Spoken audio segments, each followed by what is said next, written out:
Hi everyone, my name is Courtney. I write under the pen names Lyra Parish and I'm one half of the USA Today bestselling duo Kennedy Fox. And today is my 6-year publiversary and I am so excited to be here on this day regardless of this crazy head cold that I have. It has been a tradition for me to publish a video on my actual publiversary, which is January 15th. 2014 is when I published my first book. So much stuff has happened throughout those 6 years, and this year I wanted to share 6 key things that I've learned being self-published for 6 years. Before I go into that though, I just wanted to kind of give those who are new a short background of my publishing history. 2011, I decided that I wanted to write a book. I wanted to publish a book. Storytelling was something that I enjoyed doing. I did a lot of theater in college. I had just graduated. I had been married for like a year and I was like, man, you know, I want to publish a book. And so in 2011, I spent the better half of the year writing. At the end of the year, in November, I did NaNoWriMo and I won and I was so super excited. Still to this date, it is the only time I have ever won NaNoWriMo and it is the only time I have ever written over 50,000 words in a month. And so in 2012, I signed a publishing contract with said book with a small press. After working on that book for about a year, I decided that I did not want to publish it. And so in 2013, I was struggling. I was writing. I didn't know what my path was. And one of my friends stated that I should write romance. That happened in the summer of 2013. It was June 15th, I believe. And 6 months later, I published my first book on January 15th of 2014. It's been a crazy journey. I have published 29 books to date, which seems crazy that next month will be number 30. I think about that and I wonder, like, when did that happen? We're just always moving forward. Sometimes we forget to stop and smell the flowers. And so when I take this day to sit back and reflect, I'm always like, all of that really happened. And it wasn't just a dream and I didn't wake up and just say, whoa, I've written 29 books. In the course of that time, 8 of those books was written under Lyra Parish between the dates of January 2014 to, I believe, February or March of 2016. In October of 2016, Brooke Cumberland and I released our first book with Kennedy Fox, and since October of 2016, Kennedy Fox has published 21 books. Wow, like that's insane. I have now officially written more books with a co-writer than I have written by myself by like almost 3 times, which is so weird because it literally feels like yesterday when we were writing Checkmate, This Is War. In that time, we've made USA Today 4 times. We got signed by an agent. We sold foreign rights for German, and I think the other one's Italian. That was a recent thing. We've had audiobooks self-published, and we have also sold rights to our books and audio. And there's just been a slew of things happening, and I couldn't be happier with how my career has turned out. I'm very grateful and I'm very honored and I'm humbled that I get to do this and that there are so many people that have supported me over the last 6 years. There has been so many weird things that have happened, guys. I was around before Kindle Unlimited was a thing. I was around when Kindle Unlimited was you got paid if somebody downloaded your book and read the first 10%, to the page reads, to Cockeygate, and then RWA, Romance Writers of America, basically imploding. Like, the last few years have just been really crazy, and sometimes I think about all this stuff and I'm like, I'm so lucky to be able to be in this community and to make real genuine friendships with people and to be able to come onto YouTube and share it with nearly 3,000 of you.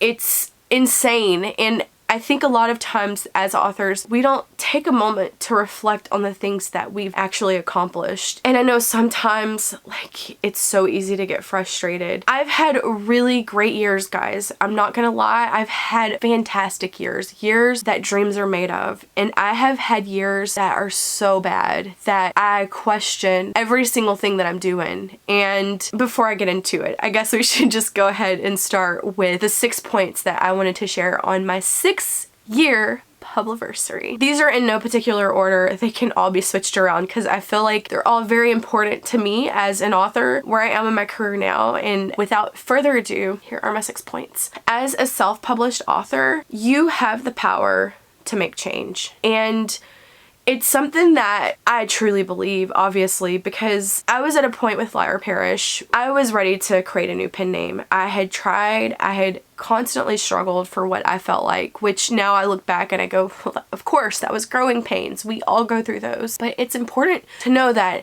if things are not going the way that you want them to go, that you have the power to make that change. And you don't need anyone's permission to do that.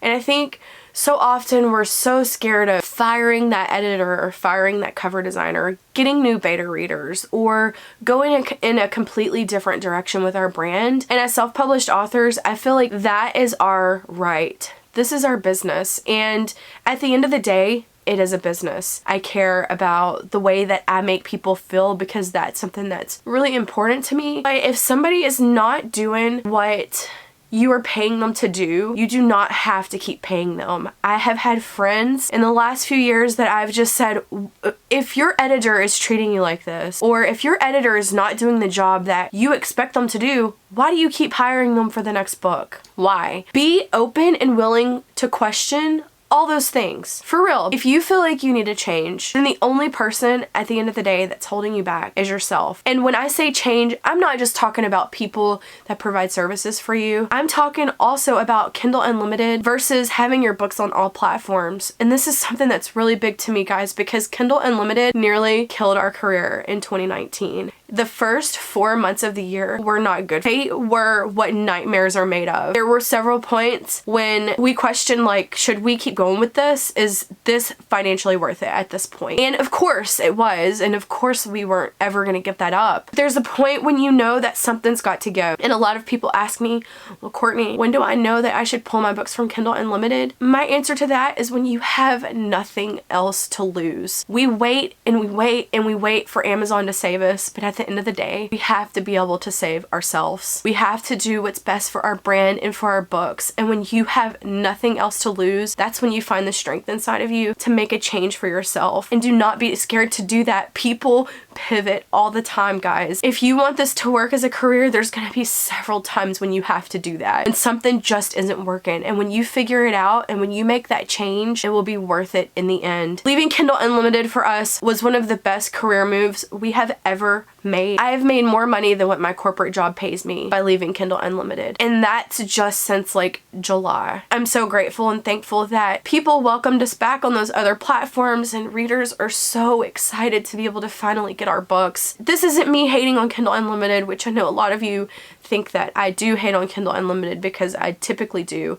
It works for some people. But if you are one of those people that are struggling to sell books, you're struggling to reach your audience, and you've been in Kindle Unlimited the whole time, and you've got a backlist, and your books are good, and you have the whole package, what are you waiting for? It doesn't hurt to try something new. And I think whenever you're a self-published author, you have to take chances, and you have to do what's best for your business. And that's with editors, cover designers, beta readers, Kindle Unlimited versus not Kindle Unlimited, and just going a completely different route. You've got the power within you to make the change that you need to be successful. The next one that I have is really be careful who you're listening to, who's giving you advice, what are their credentials, are they a known scammer? I think that you need people in your life who are going to be truthful to you. I am not a yes man. I am not the type of person who, if you ask me a question, I'm gonna say whatever I need to say to butter you up, to make you feel better about yourself. I think everyone knows that if they come to me with questions, they're pretty much gonna get the truth. There are a lot of people online who give advice who have zero business talking about some of the stuff that they're talking about, or recommending some of the stuff that they're recommending. For example, there are authors who have told me that they have been told to take out second mortgages on their houses to do ads for their books. There are people who have told me that they have to buy $1,500 photographs for their books because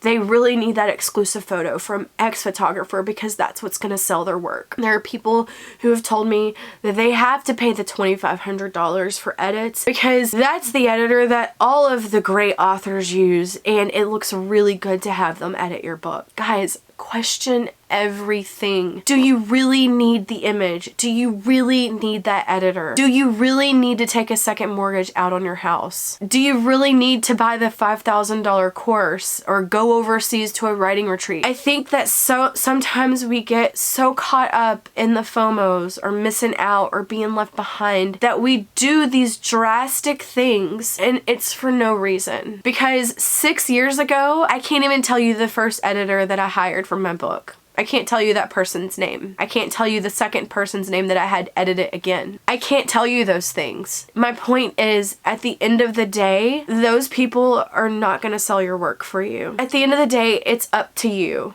And it goes back to doing what's best for your business. Guys, be careful. There are people out there who are waiting to prey on newbie authors. They're waiting to take your money, and they're waiting to screw you over. So just be very careful with who you're giving your money to. Make sure that they are credible and do your research. 100% please do your research. The third one is the magic pill, the secret formula. Courtney, tell me what your secret is on how you made USA Today. Courtney, tell me what your secret is on how you do X, Y, and Z. Like, what's the secret to be successful? That question bothers me so much, guys, because honestly, there are no shortcuts when it comes to self-publishing. I could literally write a guidebook giving you set instructions on every single thing that we do as Kennedy Fox. And I could put this guidebook out to the world, and I could have 50 people follow it to a T and not see the success that we've seen. There are some things that you can only learn with experience. Quit trying to skip through all the growing pains. Like, you need those to become the author that you're gonna be in the future. I know sometimes it's not easy to fail, but failure is the greatest teacher, and I say that a lot, but it's so true. Failure makes you stronger. When you get on the other side of your failure book, or your failure release, or your failure whatever, it sucks. It's not easy. I know that. I've been there. I have been you. I have been the failure author more times than I can even count, because that's a part of this game, guys. People ask me what the secret is, and I'm gonna tell you right here: consistency. Consistency is 100% key whenever you're self-publishing. I don't feel like you can take 2 or 3 year hiatuses and come back and you're gonna be at the same place that you were, because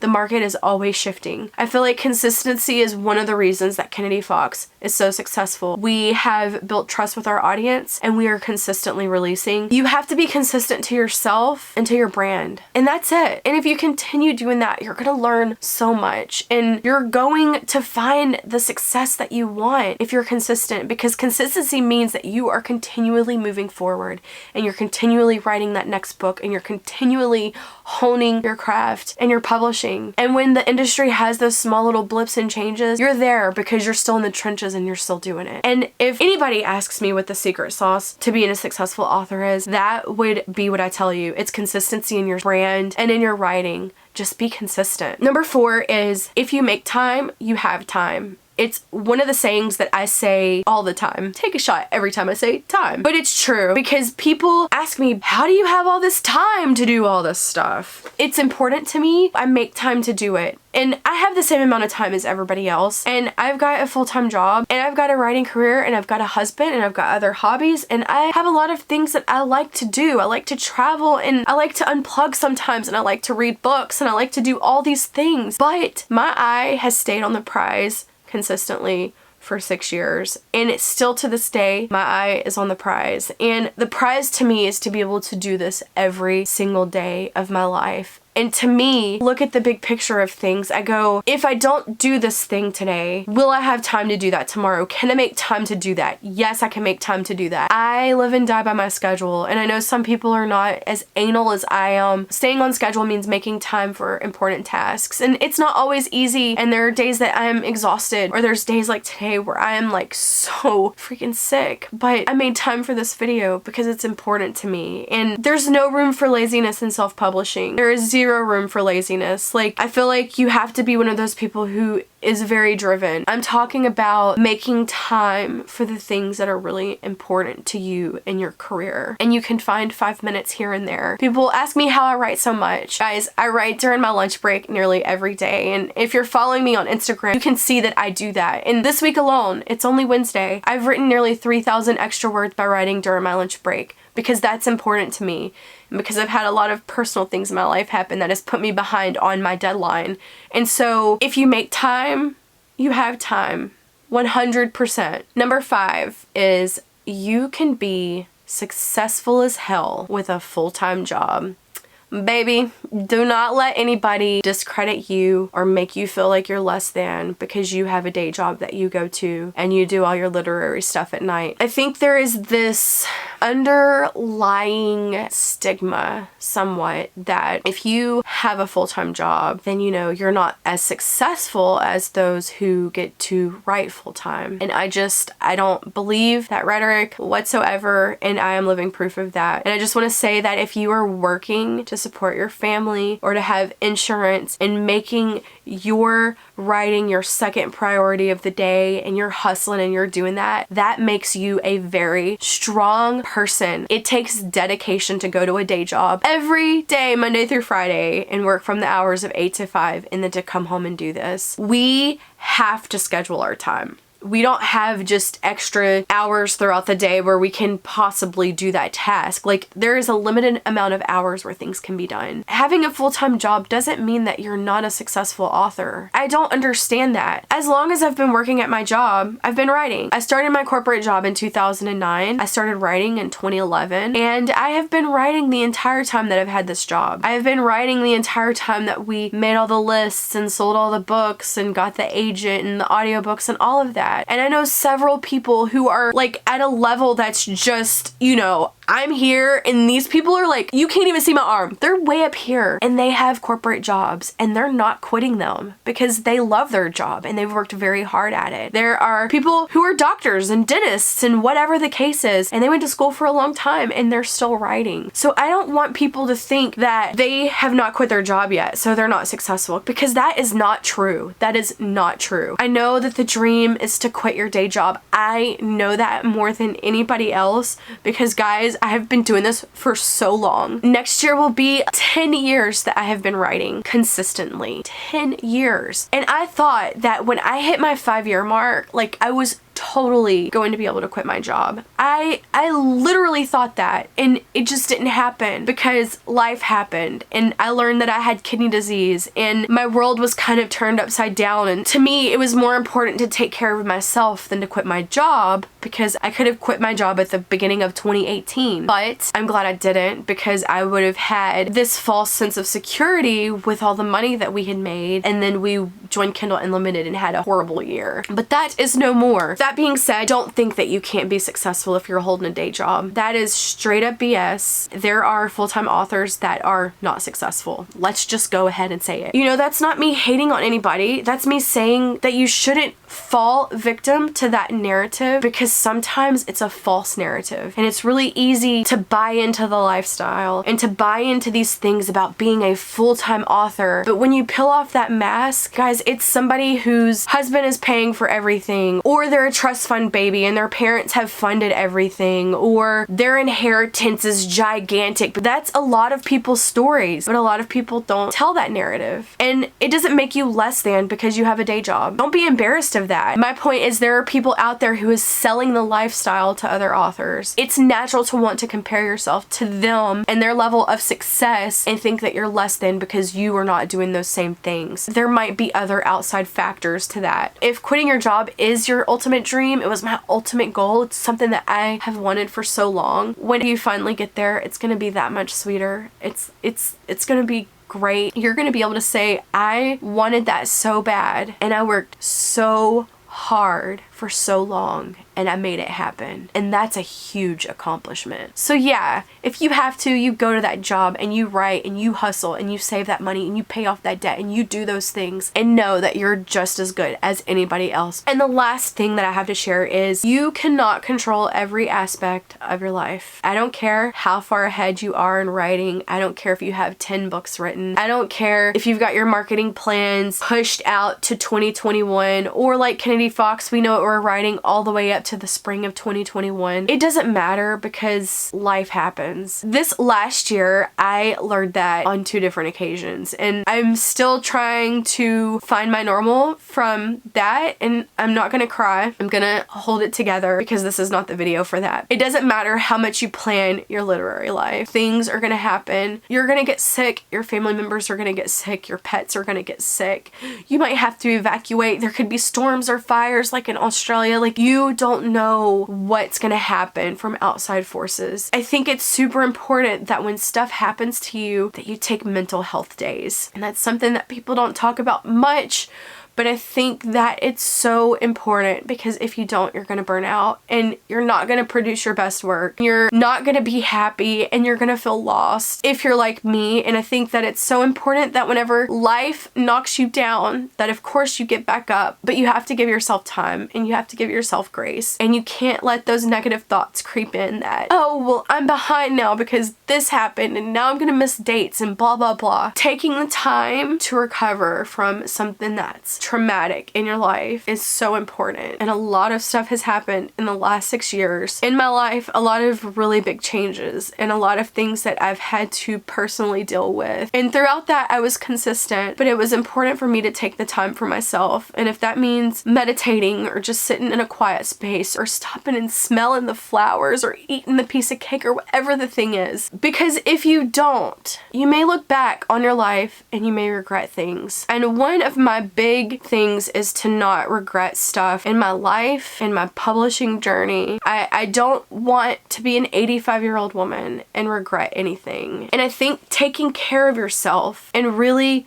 being nice to yourself in a world where we can be so ugly to ourselves is super important. Guys, it's great to push and it's great to release a book every 2 months and it's great to do all these things, but you have to take time for yourself or you're gonna burn out, and burnout sucks. And the last month I've gone through a lot. I am feeling better other than, you know, this. I'm feeling better in my headspace. And that's because I have taken the time to really reflect and work on myself, and I've been journaling every single day and I've been trying to read more and I've still been writing, but I haven't pushed myself to the limit because I think that it's important sometimes to pull the reins back and be like, wow, I'm not okay and I really need a few days to really get my mind right. And still right now, I'm okay, but I'm not where I was in November. There has just been so much. I hate to leave this video on that note, but